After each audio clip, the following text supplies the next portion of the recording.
welcome back to my channel. Jadi di video kali ini aku mau berbagi pengalaman aku.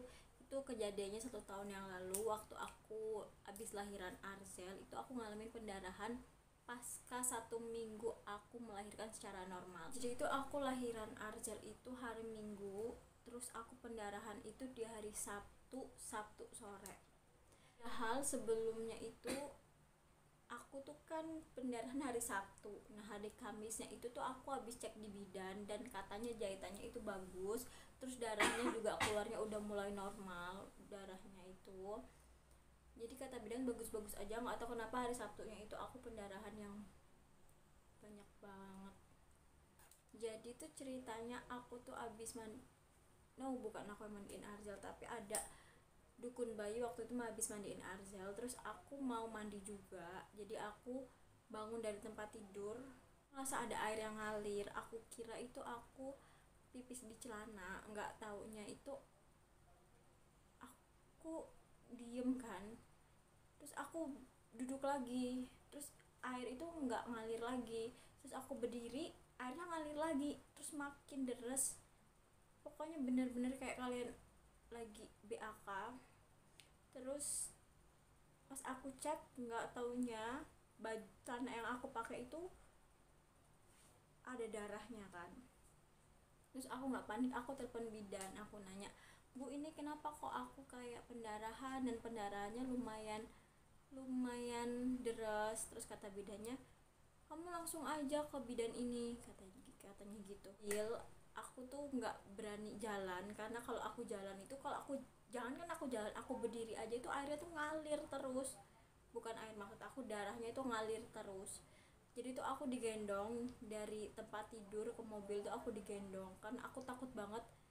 Gimana sih kalian darah ngalir terus, itu panik banget pokoknya. Nah, terus itu aku lari ke bidan. Ternyata tuh bidannya bilang ini tuh pendarahannya bukan pendarahan yang normal, tapi udah pendarahan yang darah itu banyak banget. Jadi aku langsung dirujuk ke klinik yang lumayan besar di daerah itu, karena aku tinggalnya dia lumayan di daerah kampung, jadi jauh dari rumah sakit dan jauh dari klinik. Terus kliniknya itu karena wabah corona, jadi kliniknya itu bukanya cuman setengah hari aja.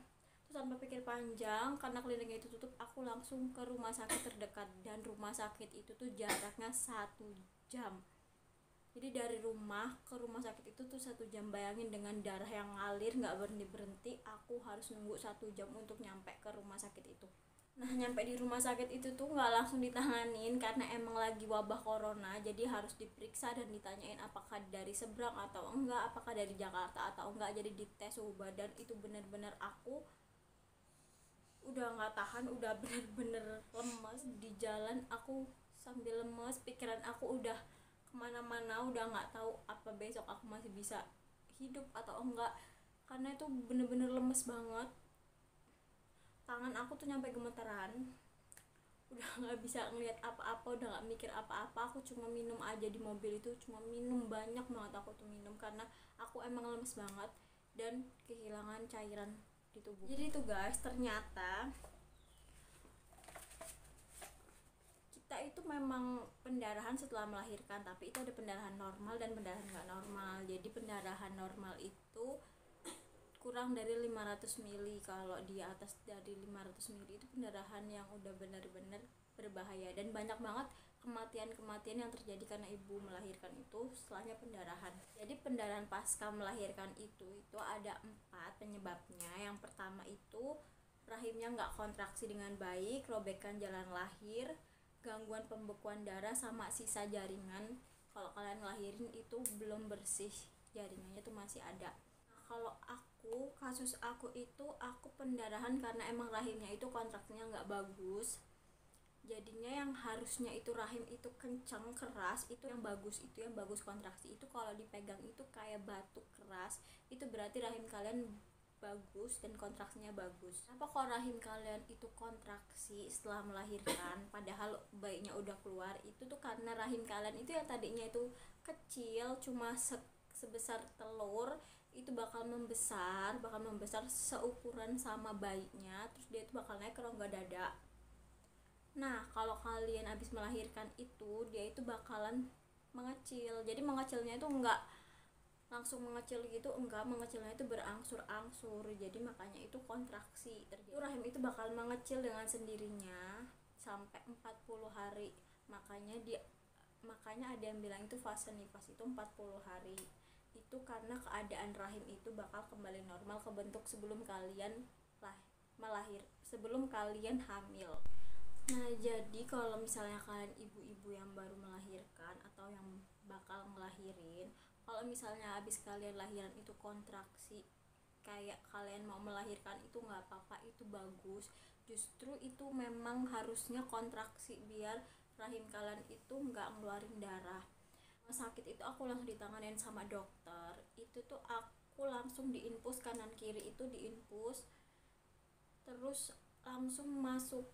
Aku jahit lagi, jadi vaginanya itu dijahit lagi karena jahitannya juga nggak jadi, darahnya ngalir, jahitannya juga nggak jadi aku dijahit lagi. Jadi ngerasain dijahit buat yang kedua kalinya. Terus setelah dijahit itu dimasukin obat ke vagina, itu katanya biar kontraksinya bagus, biar kontraksi lagi rahimnya, biar nggak pendarahan, dan biar darahnya itu nggak ngalir terus. Setelah itu tuh aku tuh diharuskan buat transfusi 3 kantong. Jadi yang tadinya aku tuh HB-nya 11, berapa jadi tinggal 9, dan itu aku harus transfusi 3 kantong. Jadi itu sebenarnya bagusnya itu kalau kita habis melahirkan, kita itu ngasih ASI ke bayi. Itu ASI, maksudnya DBF itu ke bayi, karena itu bikin rahimnya tuh kontraksi. Jadi itu bagus buat kita dan buat bayi. Terus kalian juga perawatan sesudah melahirkan itu penting banget. Kalau kalian dapetin obat-obat dari dokter setelah melahirkan, itu harus kalian minum dan harus kalian habisin, karena itu tuh antibiotik biasanya buat cepet ngeringin jahitan kalian. Hal-hal yang harus kalian lakuin kalau kalian itu habis lahiran, itu kalian harus sering ganti pembalut. Jadi nggak boleh nanti nggak boleh nunggu penuh atau gimana, kalian harus sering banget ganti pembalut, karena pembalut itu kan darah. Nah, darah itu kan banyak kuman. Kalau kalian nggak cepet ganti, itu tuh bakal basah terus dan jahitan kalian itu bakal nggak jadi karena banyak kumannya dan basah. Jadi kalian harus sering-sering ganti. Terus kalian juga harus, kalau kalian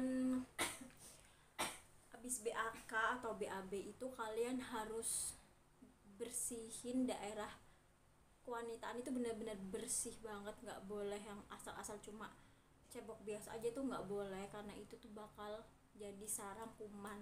Itu bakal bikin jahitan kalian tuh nggak cepet sembuh. Terus jangan lupa kalian juga minum air putih yang banyak, karena air putih tuh bagus banget. Terus kalian juga makanan yang proteinnya tinggi kayak telur, ikan. Jadi kalau kayak orang Jawa itu biasanya kan yang telur, ikan itu kan nggak boleh sudah melahirkan. Itu sebenarnya malah penting banget, karena itu bikin jahitannya cepet sembuh. Jadi kalau dipandang-pandang katanya nanti kalau misalnya makan telur atau ikan itu asinya amis, itu kayaknya nggak masuk di logika banget, dan kalian nggak boleh nurutin. Kalian harus makan makanan yang bergizi. Jadi kalian itu harus makan makanan yang bergizi, harus minum vitamin, harus minum obat yang dokter kalian itu saranin, atau bidan kalian yang yang disarankan sama bidan kalian yang membantu persalinan kalian. Nah, terus misal kalau kalian kayak aku pendarahan, misal kalian udah nggak usah pikir panjang, nggak usah nunggu nanti kalian harus cepat ke rumah sakit, karena itu tuh bahaya banget. Kalau kalian lama penanganannya itu bakal bahaya banget, dan kalian nggak boleh panik. Minum air putih yang banyak biar cairan di tubuh kalian itu nggak habis, dan biar kalian tuh nggak lemes. Itu tuh jadi itu aku hari Sabtu, hari Minggu itu aku pulang, itu tuh aku ngabisin 10 infus dalam semalam. Jadi kontraksi rahim aku udah bagus, terus udah nggak lemes, terus udah bisa berdiri, udah bisa lumayan jalan pelan-pelan. Jadi aku tuh pulang hari Minggu sore. karena harusnya sih aku itu di USG dulu, tapi karena di hari Minggu di hari Sabtu dan Minggu itu nggak ada operasi sesar dan nggak ada dokter spesialis kandungan, jadi aku pulang di hari Minggu. Terus aku balik lagi ke rumah sakit itu di hari Selasa itu buat cek USG, buat cek rahim. Itu kata dokternya bagus dan udah bersih, semuanya udah normal-normal aja. Jadi aku dikasih vitamin sama resep-resep obat-obatan, dan itu aku tebus sekitar 400 ribuan itu di luar BPJS. Terus aku setelah itu udah nggak pendarahan lagi dan udah nggak apa-apa, udah nggak lemes. Tapi emang HB aku itu masih 9 dan aku harus rajin minum penambah darah. Sekian dulu video dari aku, dan semoga kalian juga nggak ngalamin kayak apa yang aku alami. Semoga lahiran kalian baik-baik aja, lancar-lancar aja. Jadi makasih udah nonton, sampai jumpa di video selanjutnya. Dadah.